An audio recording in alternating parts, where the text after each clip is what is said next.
All right.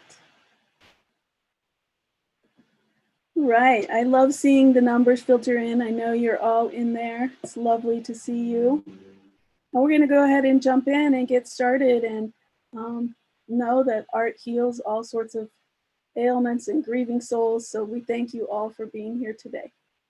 We also want to acknowledge that we are on the land of the Ohlone tribal people and acknowledge the many Ramaytush Ohlone tribal groups and families as the rightful stewards on the lands on which we live here in the Bay Area. We also want to let you know that the San Francisco Public Library is not a neutral institution, and we stand in solidarity with Black Lives Matter. And we are also working on our own systemic racism and figuring out what to do next and how we move on and go forward and be better human beings. The library does all this by providing useful information and events and programs and book lists. And I have shared a doc in our link. I have shared a link in our chat box, which has a lot of reading lists on indigenous culture as well as Black Lives Matter. Lots of great book lists for you to check out. So please check that out. And I will send it later on tomorrow. I'll send up a follow-up email to everybody. I'm Anissa. I am one of the librarians working at our Programs and Partnerships Department. And I want to acknowledge and send lots of love to my library family who's working as disaster service workers and food banks and contact service workers. So love to all of them. I'll just breeze through a couple slides that I want to show you, and then we'll get on with the show today. So this is a partnership with the Mexican Museum and Bond Latin Gallery, and we appreciate them for their wonderful generosity to Viva, our Latin Heritage Month celebrations. And we have a lot of art. I'm so excited. So some silver linings from what's happening in our world is we'll be featuring Daniel Lizama on Sunday 27th. From Mexico. He's joining us from Mexico. So these are the kind of things that our virtual library is able to do now. So it's pretty amazing. And I'm going to breeze through this, but some things that I want you to know about for sure is our On the Same Page author, Mr. Benjamin Bach Sierra, and he'll be in conversation with Luis Rodriguez on September 30th. And that is just two amazing top-hitting Latino authors who specialize in barrio literature, and I'm just so excited. Benjamin is an activist, author, and educator at City College, and he's just a very cool guy, and we'll be celebrating him and his two books, and there's a couple book clubs coming with his first book, Barrio Bushido, and Pura Neta is the sequel to that book. Check it out, come visit us. The book clubs are very lovely. They're almost like that connection that you got from the physical library. So I encourage you to do those. Also more art, if you know Calixto Robles, he's a Mission District, not native, but Mission District resident, does beautiful work. He has a series out, Water is Life, that was funded by the SF Arts Commission and was to have a exhibit, but COVID hit us all, and we're gonna go on a studio tour with him. So that's gonna be awesome. I can't wait. Some Cuban graphics, Frida. Calixto's also an expert at Day of the Dead altars and the history of Day of the Dead. So he'll be presenting a history and altar making in Spanish, October 25th. Ali Bloom has an amazing series out about art in the time of COVID. So this is our first actual studio tour visit. I can't wait. It's gonna be great. Next week. And yeah, vote, everybody. We'll have 3 programs about voting, including the Department of Elections will be coming, informing folks how, when, and all the ways that you can vote here in San Francisco. And then the League of Women Voters will also be coming to talk about state initiatives and a bunch of other great stuff. So deadline to register is Monday, October 19th, and vote. Please vote, everybody. And you can catch all of these amazing events on our website, sfpl.org. Sign up for our newsletter and get these. This event is a partnership with the Bay Area Science Fest, which runs October 21st to the 25th. Lots of great events for our family. Chanel Miller is our One City, One Book for 2021. An amazing book. I encourage you to read it now because it's pretty heavy. You might need to set it back down and come back to it, but it is so important. And I'm so happy that Chanel Miller will be our 2021 author, and she'll be visiting us in March. It will be virtual, and we're so excited. And she has a partnership with the Asian Art Museum too. So she has a whole triptych, you can say triptych, mural piece hanging up, which you can see from the Hyde Street side of the Asian art. Mask up, please wear your mask and help everybody outside who's working as our service workers, including my library family. Take your census, 12 days left. They've shortened it, they've cut it. They don't want, it's a broken system, I understand that, and people are afraid, but please tell everybody to take your census. It's so important. Funding, data, so much relies on it. Library to Go is at 6 of our branches. That is Eureka Valley, Excelsior, Maine, Marina, Merced, and Mission Bay. Place holds, curbside pickup. And we always like to give a shout out to our friends of the public library who supports us in everything we do. And they do have an online bookshop, which is supporting all of our Viva books for the next 2.5 months of Viva celebration. So please check them out. And now on with the show, I'm gonna do a little bit of switching here and try to be as seamless as possible, but that doesn't always work. So here we go. We're gonna watch a video clip and then we're gonna come back to Robert McDonald from the Bond Latin Gallery. And he's gonna present us and talk to us, and we'll have some time for question and answer. And we'll be talking about Mexico and San Francisco, but I want to tell you just a little bit about Robert. He was born in England, studied design, painting, and printmaking. On arriving in the United States in 1976, Robert worked as an artist, taught art, and in 1979 took his master's in printmaking. And along with him and his wife, they own the Bond Latin Art Gallery in Union Square. All right, let's do this. Moving into what we call Tres Grandes, the big three. Okay. From there into Rufino Tamayo, the movement called Rupture. After Rupture, we're going to be looking at works by some surrealist women artists from Mexico who were greatly overlooked in their lifetime. But then after the three female surrealist artists, we're going to be looking at contemporary painters, Francisco Toledo and Alejandro Santiago. So the first artist we're going to be looking at in the show is Remus Martinez. So chronologically, he's right at the beginning, and we have two wonderful paintings painted in that revolutionary period. This work speaks for itself, just a magnificent piece by Remus Martinez. It was pastel on paper from 1917, and the colours are pretty much as fresh today as they were when it was created. Remus Martinez was one of the kind of key figures in moving Mexican art away from the kind of stodgy academic art before his time. He spent a lot of time in Europe and brought that kind of idea of, from the Impressionists and playing out their painters into Mexico, and really kind of paved the way for people like Diego Rivera and many other artists that came later. We have the other piece, which again is a very, very beautiful piece, gouache on paper of the revolutionary with the kind of bandanas and bullets around his chest, and again a beautiful, beautiful piece.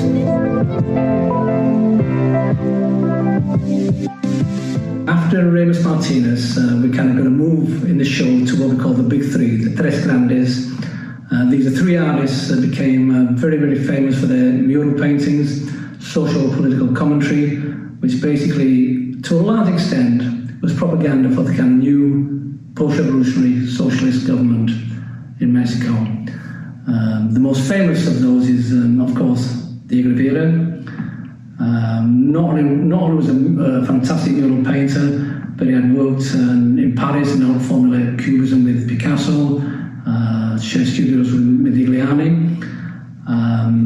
Siqueiros and Orozco were probably even more extremely political than Diego Rivera was. I think both of them were arrested at one time for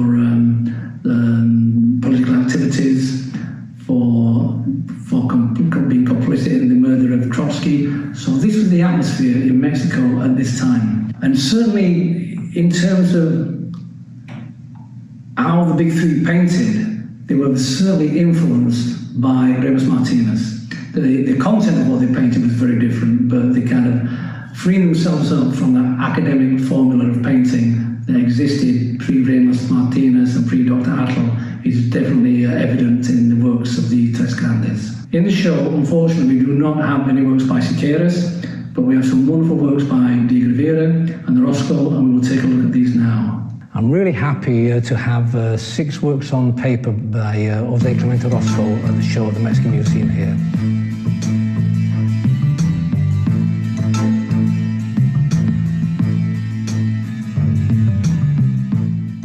Roscoe does not really get the credit he deserves. He's what we call maybe a painter's painter, meaning that he influenced so many painters. And if you talk to painters, particularly in Mexico, who was the greatest painter in Mexico, they will almost always say Roscoe. We have 3 works on this wall. The 2 very expressionistic nudes with these wonderful, bold, slashing strokes.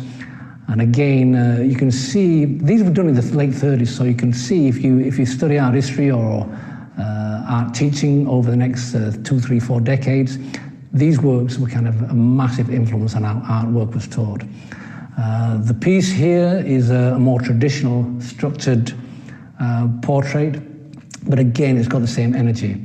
I may have mentioned earlier that people like Jackson Pollock were really influenced by José Clemente Orozco, to the extent that, you know, in the early, if you look at Pollock's early works, they're very, very reminiscent of Orozco. So again, another wonderful wall here at the Mexican Museum.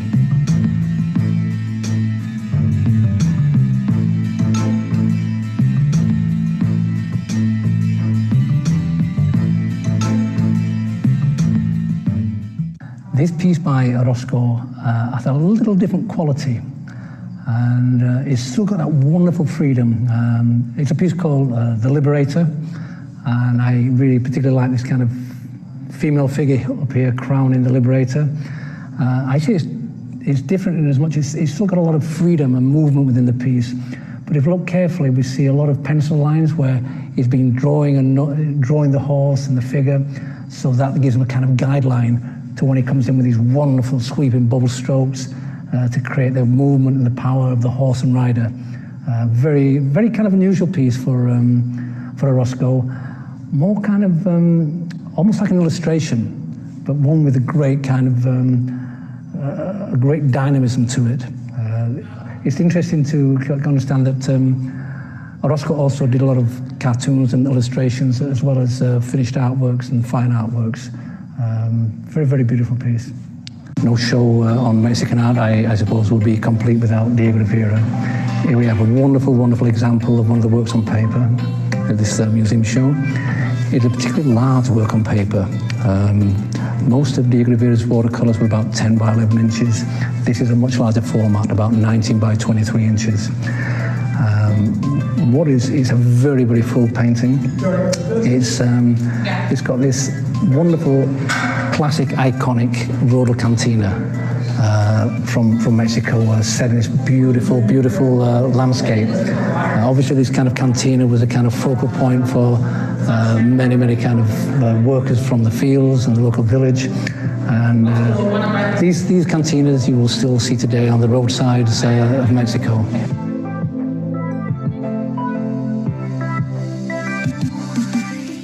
Now we're going to move into the movement Rupture and Rufino Tamayo, although Tamayo is not really part of Rupture, but he's a kind of integral part in kind of helping it develop. Rufino Tamayo is again one of the kind of great kind of artists of Mexico, but because he refused to be part of that social, political art form that had been created by the Mexican government and Tres Grandes, he could not get commissions or work as an artist in Mexico. So he moved, in 1926, he moved to New York and worked there for a while, and then moved to Europe.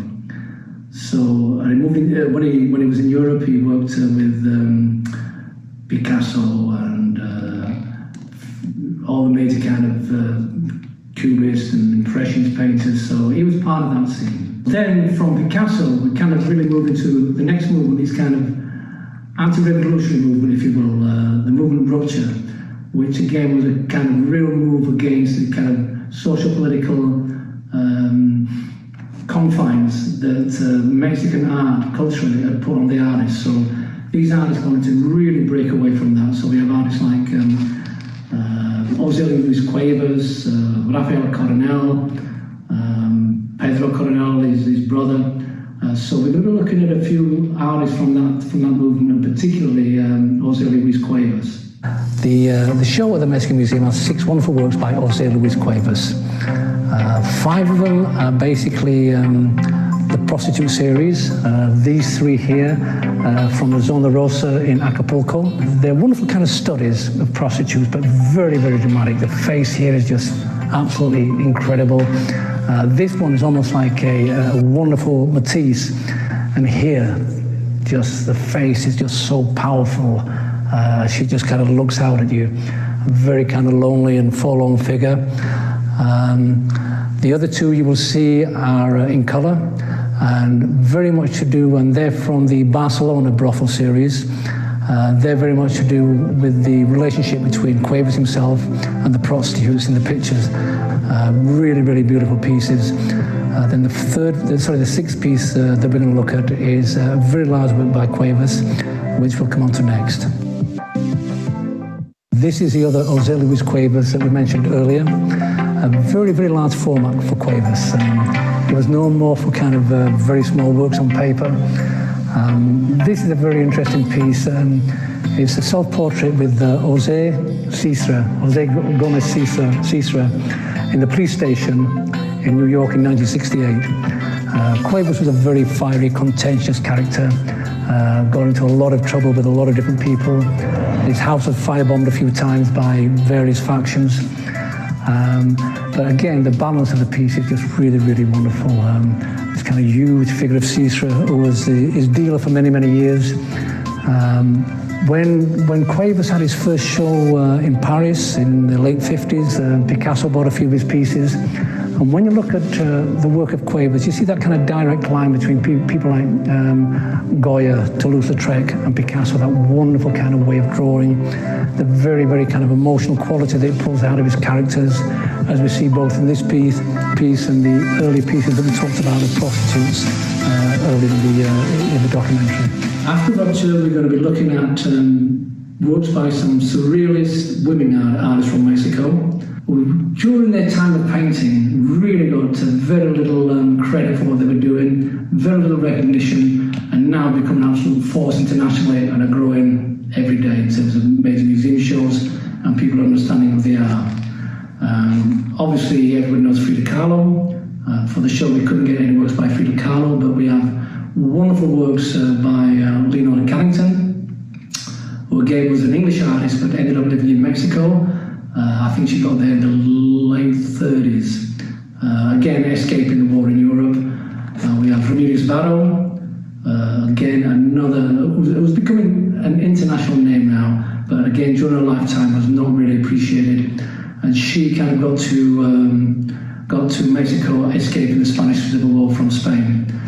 The other female artist that we have here is Rosa Rolanda. She was the wife of Miguel Covarrubias, and again, just a really creative person. She was a dance choreographer, photographer, but did some beautiful, beautiful paintings. So we're going to be looking at those as well. One of the things the show focuses on is women in Mexican art, which for many, many years has been overlooked. Here we are in front of a wonderful work by Remedios Varo. It's an exquisite, exquisite gouache. When we get up close, we'll see the wonderful, wonderful detail in the face and the mystical animal here.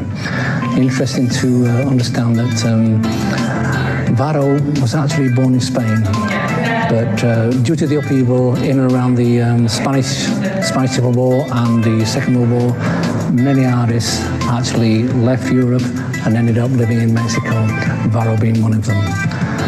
The other artist that came from Europe at the same time was the British artist Leonora Carrington, a very, very famous surrealist. She actually ended up in Mexico just before the Second World War, or actually during the Second World War, after the The Germans had moved into Paris. Lover Maxence had been arrested. There was a great trauma, and long story short, she ended up, I think in about 1939, going to Mexico and lived there ever since. And here we have an exquisite drawing with color crayon, pen and ink, and pencil on paper by Leonora Carrington. We have this wonderful kind of dialogue between the bird and the old woman, very kind of mysterious, surreal, mystical piece. The other woman in the show is Rosa Rolanda. Rosa Rolanda was the wife to Miguel Covarrubias. Both of them were great friends with Diego Rivera and Frida Kahlo. This beautiful piece here, Shells on the Beach or Shell on the Beach, is one of the great surrealist paintings I've seen by the artist, and I think as good as anything you're going to see from that period. It's a 40s piece, and again, just one of the kind of highlights of the show.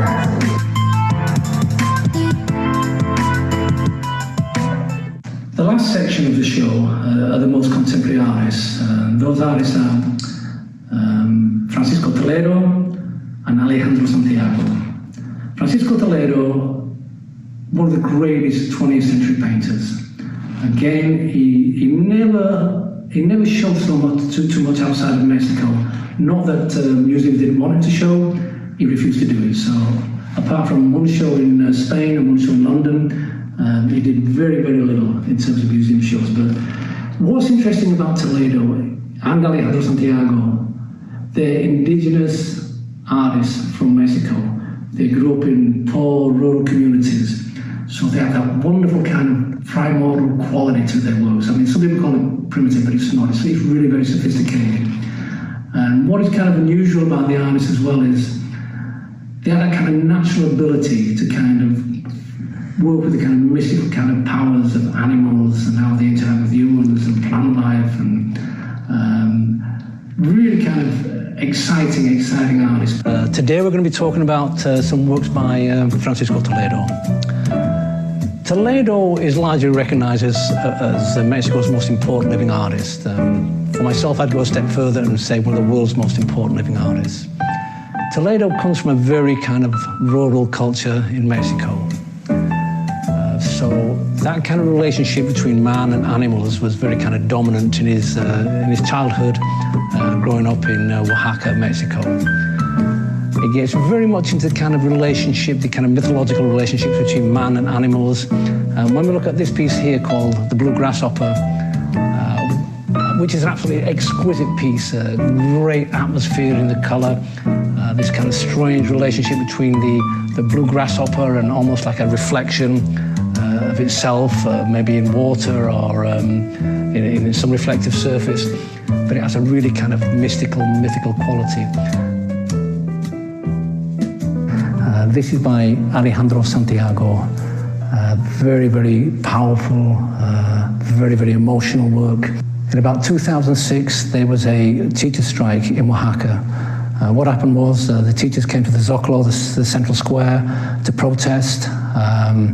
The strikes have been going on every year or every second year, and usually the teachers would come in, they would make speeches, they would sleep in the streets, they would eat, and then they would leave.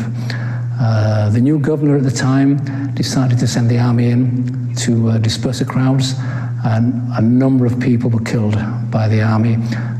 Soldiers on horseback, people were trampled, they were shot, and Alejandro actually witnessed this from the roof of his studio, and he did a number of paintings, I believe 2 very large ones and 3 this size, that were to do with what he'd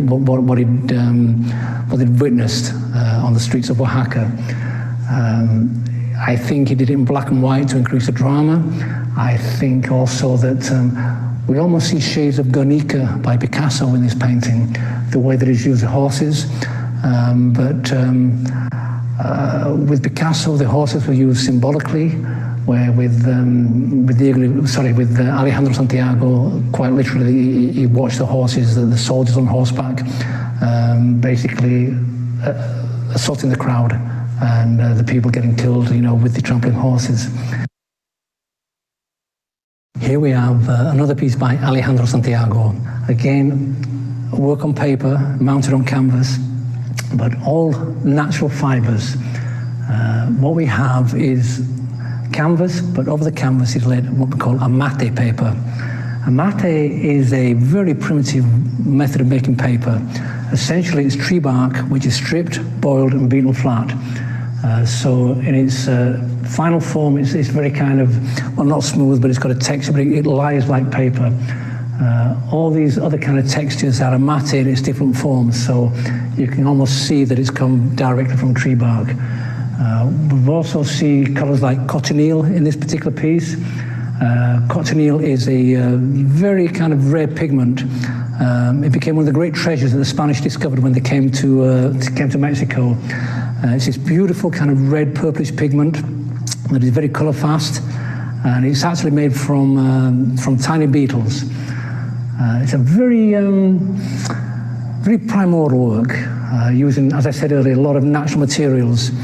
And we need to understand that Alejandro Santiago's grandmother was a healer, so he spent a lot of time with his grandmother up in the hills and mountains, picking various plants and roots and preparing for healing the sick. But as I said, a very, very primordial piece and one of the kind of most important pieces in the show.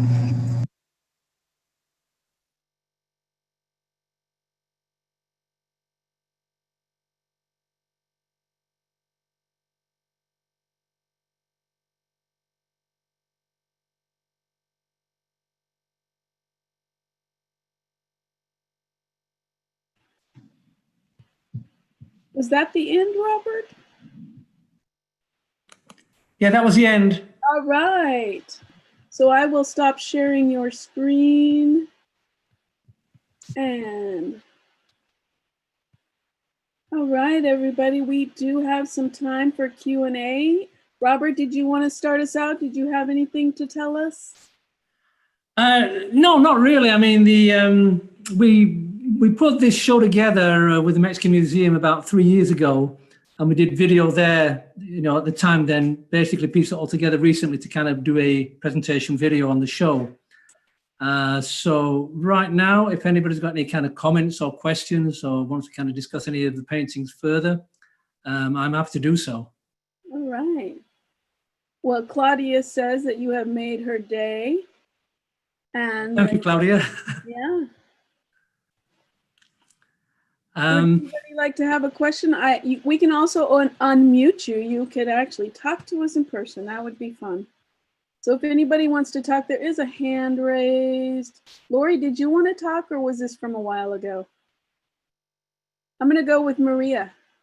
Maria, you're unmuted. Talk to us.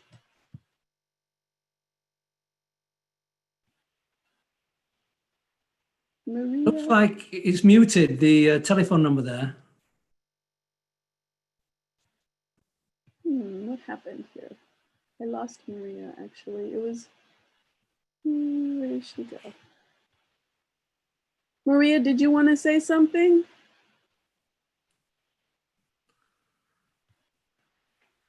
Well, if anybody else would like to just go ahead and unmute. Lori, did you have a question? You can unmute yourself.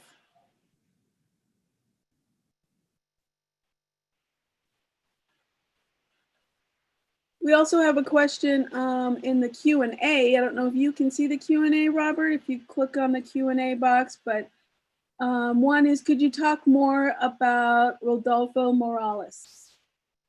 Can people hear me live? Yeah. Okay, Rodolfo, I met Rodolfo numerous times, and we're actually working on a video about the life of Rodolfo Morales. Rodolfo Morales, again, I think one of Mexico's really great painters. It really comes to prominence in the kind of late 60s, I think from the 70s, and particularly the 80s. He was doing some really, really fantastic work. You see a lot of kind of folkloric quality in his work, but he transcends that. It's like almost a Mexican de Chirico. He was an extremely kind and giving man.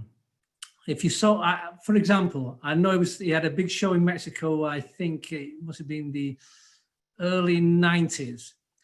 And he was so dressed down, and he just so kind of unassuming that somebody gave him a tray of wine to hand round to people because he thought it was the waiter, and he was the kind of star of the show. But he did a lot of work for the community in Oaxaca in terms of renovating all the started off renovating colonial churches and buildings. His home in Ocotlan was absolutely beautiful. Can you still hear me? Hello? I hear you. You can hear me. So he kind of lived and worked there, but took nothing for himself. All the money that he made, he put back into the community. And there was a show for Rodolfo Morales at the Mexican Museum in the 70s. Then we did another major show for Rodolfo Morales in the 90s. And we're putting some old video together to kind of to kind of marry the two shows, which I think is going to be very exciting. So we'll have that for people, I would imagine, in about a month's time, collating all the kind of different videos. But yeah, Rodolfo Morales, one of my favorite people. He died very unexpectedly, and one of the kind of great philanthropists and artists of Oaxaca. We also have a few people asking if the gallery is open and if any of these works are up currently, and if they are able to see them in person. The answer to that, unfortunately, is no. We had to close down the gallery last month, but although a lot of these works were from my collection, they're also from collections of my clients who live locally. So a lot of the works that were in the show belong. I think the full show of the images is on the Mexican Museum website, so you can see them there. But a lot of them belong to collectors in the Bay Area. We were in a gallery that was in a building, and the front door was locked for like 7 months, so nobody could access the building. So we just finally had to close down because it was, it was pointless. We were just paying all this rent and nobody could access the place. So right now, no. I think there's some great shows coming up for the Mexican Museum. There's another great video that I think you're doing on Daniel Zama. I think you said it's about in a week's time from now. Yep, so excited. Daniel is a fantastic human being, and I think probably the most exciting artist, or one of the most exciting artists living and working out of Mexico. Mind blowing. Yeah. I am like loving his works. So and just, mind blown that we even are able to get him. What an amazing thing. So definitely Sunday, September 27th, 2 p.m. Same place, yeah. Same location, same bat channel. Yeah. And then there was a question about the Mexican Museum. It is not open right now, but they are rebuilding beautiful structure, and it's going to be at Fort Mason. No. It was at Fort Mason for many, many, many years. Gotcha. We closed that down, I guess, about 2 years ago. The building now it's kind of very close to the Museum of Modern Art downtown. So it's right across the road. Lovely. It's in a 41 or 45 story building, but the first 4 floors belong to the Mexican Museum. So that's pretty much built. We've got to kind of put a lot of money into designing the interior of it. Right now, they're putting on this beautiful facade by Dutch artist who's been working in Mexico, I think, since the 70s, Jan Hendricks. It's a fantastic, fantastic piece of sculpture, facade. I don't think it's completed, so anybody locally that wants to go down and take a look, you'll see them putting it up.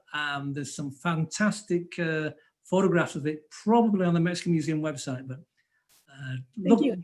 Check that out, Jan Hendricks. Yeah, Anna put a link in the chat box, so definitely go check it out. That's going to be what a great addition to our museum corridor down there. Let's see if there's a few more questions. There are. What's the name of the painting you showed by Diego Rivera, and where can we see more of those? That is called Ronald Cantina. That is from my collection. It's a large work on paper by Diego Rivera. Most of his pieces are measured 11 by 15. I think that one is like 18.5 by 23.5. So it's a very large and full piece. The work is on a rice paper, And when I got it, when I first saw it, I had kind of tape marks on the back, and I was worried about the condition. It was kind of very wrinkled, but a very famous art restorer picked it up for me and got the tape off the back and took all the wrinkles out, and it looks really, really beautiful now. But the big thing about the piece is that although it's not dated, but I'm thinking it's circa 1937, because it did a few other large pieces like that of Mexican landscapes, but the colors are still really, really exquisite. And again, I think on our YouTube channel, there is a documentary video just on that piece. So I think if you went to the Bonn Latin Gallery on YouTube, you're going to see, I don't know, 30, 40 different videos, some on the paintings that were in the show. So you'll get a lot more information that way, I think, on Cuevas and Toledo, Miguel Covarrubias. We'll find that and add it to the document link that I've shared. Let's see if we can put in a few more questions here. How about, are there any themes that you see in Central American artists, for example, Carlos Larraca? Are there any themes? I'm sorry, could you give me that again, please? Are there any themes that you see in Central American artists, for example, Carlos Larraca? I'm not familiar with the artist, unfortunately, so I cannot really kind of speak to it. Done. Answered. Is there any contemporary political activity among Mexican artists related to the Me Too movement or anti-racism? Yeah, I would say the most important movement in Mexico is in the state, in Oaxaca City, in the state of Oaxaca, called APO. This was a group of anonymous artists who came about during the, let's say, the troubles in Oaxaca when the teachers' strike was kind of attacked by the police and the government forces, and a lot of people killed and imprisoned. It was a kind of mini revolution down there. These artists are still working, and the quality of the work is exceptional. They do predominantly large silk screens and wood blocks. I'm trying to think if we did anything. I mean, I took some great photographs of their works last year when I was in Oaxaca, no, early this year. So Apple, if anybody wants to kind of check them out, you can probably find some of their works or try to contact me later, and I will certainly get you some information and images. What I like about, I mean, the movement is really, really important as a political movement. But again, that relationship between their commitment to basically the injustices perpetrated on the indigenous communities in Oaxaca, and the quality, the visual quality of the artwork is just out of this world. I know you mentioned Callisto Robles a little earlier. I first came across these works, these prints, when Callisto brought a number of them up many, many years ago and showed them at a place in Oakland, and I was swept away. I was blown away by the quality, and spent a lot of years kind of finding these guys and just kind of meeting them and looking at some of their artwork. But yeah, that is probably by far the most important social political art movement, I think, in Mexico right now. Yeah, I definitely encourage you folks to come out to see Calixto. His work is just gorgeous. So beautiful, so touching. Yeah. Let's see. There are lots of questions, but we are getting close to time. So let's take a look here. Repeat some of the artists who left Europe before World War II and went to Mexico late 30s, early 40s. Well, yeah, the kind of the female artists we talked about were obviously Ramirez Varo. You have Leonora Carrington. Goritz, I think, came out a little later. Then I think Palan was from Europe as well. Then you had people like André Breton visited Mexico. So when André Breton visited Mexico, he kind of drew the Surrealist map of the world, where Mexico is the largest country in the world. The United States is really quite small.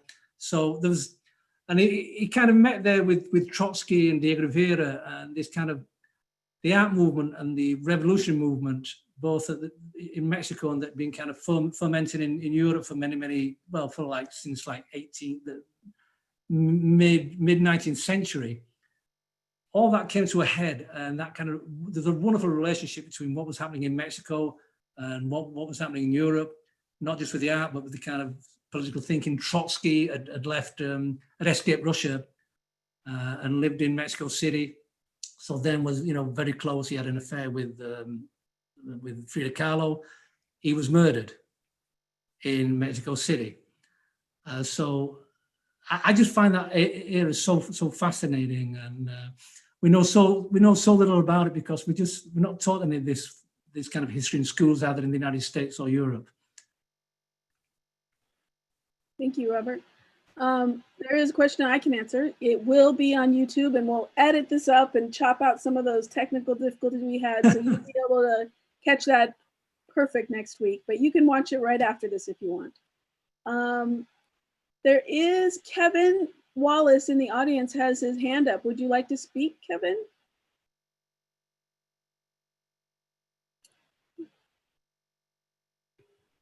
I'm allowing you to talk.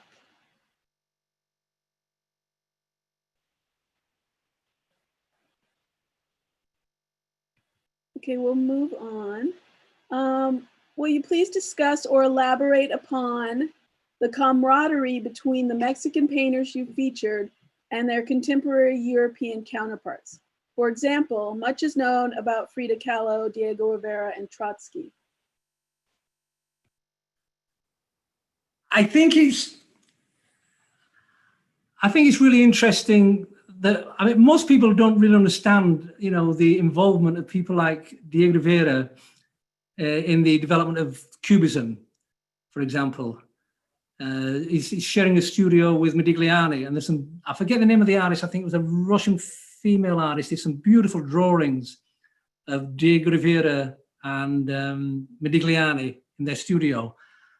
In one of these drawings, there's a painting, a Cubist painting, a drawing of the Cubist painting that Diego Rivera did.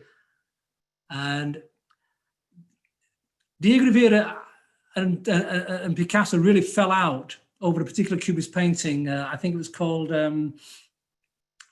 Mexican Landscape, and it had a guitar in it. It was a Cubist painting or Revolutionary Landscape, I think is what I'm trying to think of. And it was a fantastic revolutionary kind of Cubist piece by Diego Rivera.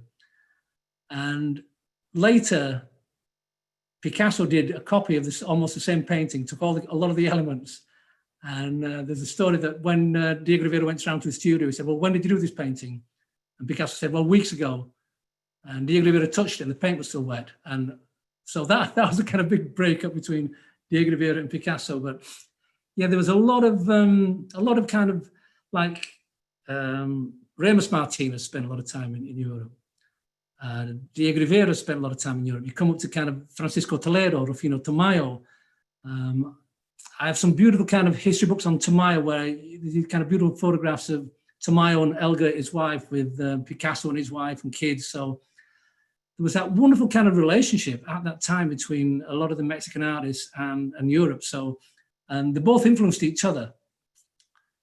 The color sensibility of Mexico was a real influence on a lot of the European artists.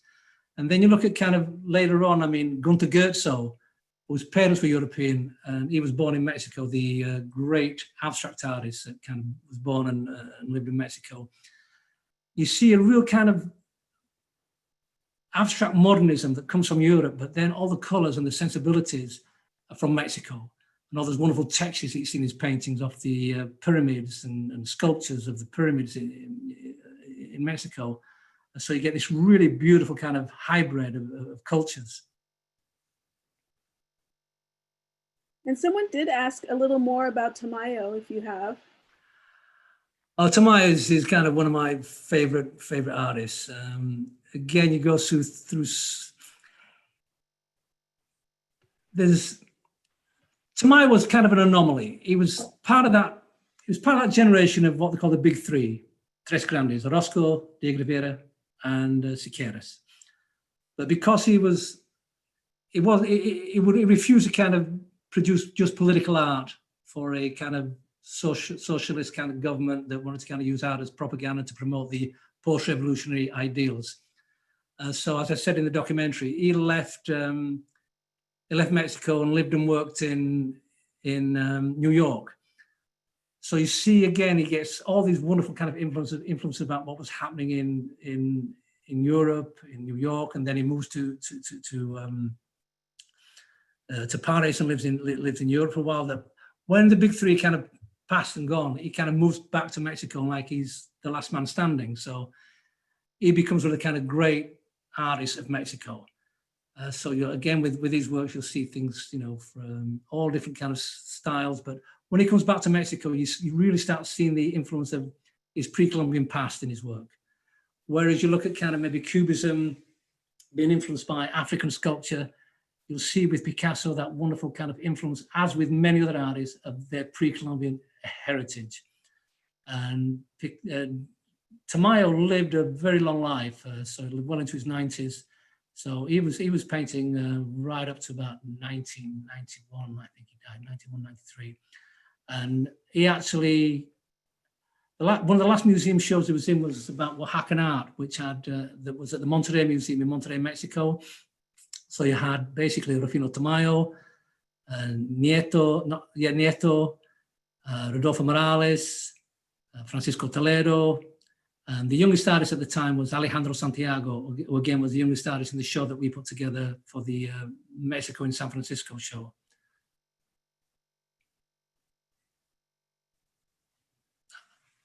Muted. We have time for one more question, which I found.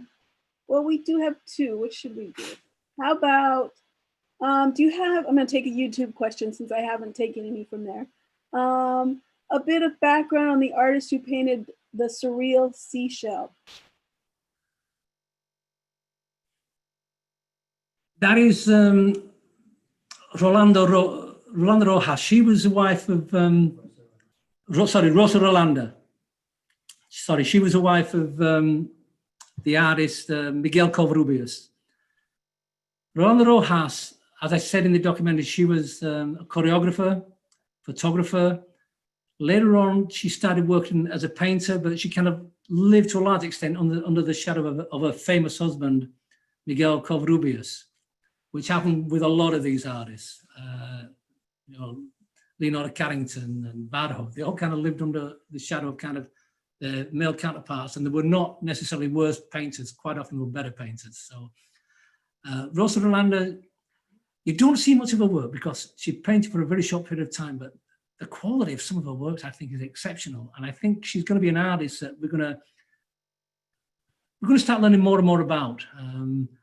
There needs to be some kind of shows that include more and more of her works. There's a good collection at the Mexican Museum, and but there's a few good collectors also in San Francisco have a number of great works by Rosa Rolanda. Wonderful. That is time, folks. What a wonderful day. And there are still a few questions out there. I'll look through those and see if we can get Robert to answer those later, maybe. I put a link to the doc in the chat box, which has my intro and all those PSAs I gave you to take the census and vote and all that wonderful stuff we need to do. And we want to give a big, we want to give a big virtual clap to Robert and the Mexican Museum for being with us today. And everybody, you take care out there. Be safe, health and love, and we miss you. Robert, thank you so much. Well, thank you.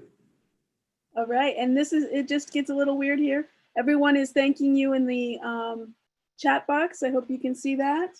Yeah, thanks for everything. And check into the next week because that show and Daniel Azama, when you kind of hear him talk, he's absolutely magnetic. I cannot wait. Sunday, the 27th. Be here for our next partnership with the Mexican Museum. Thanks, Anissa. Go on their site. You will see how just amazing his work is. It's gorgeous. Thank you, everybody. Bertha, I see you. Thank you. Bye-bye. All right. Bye, Robert.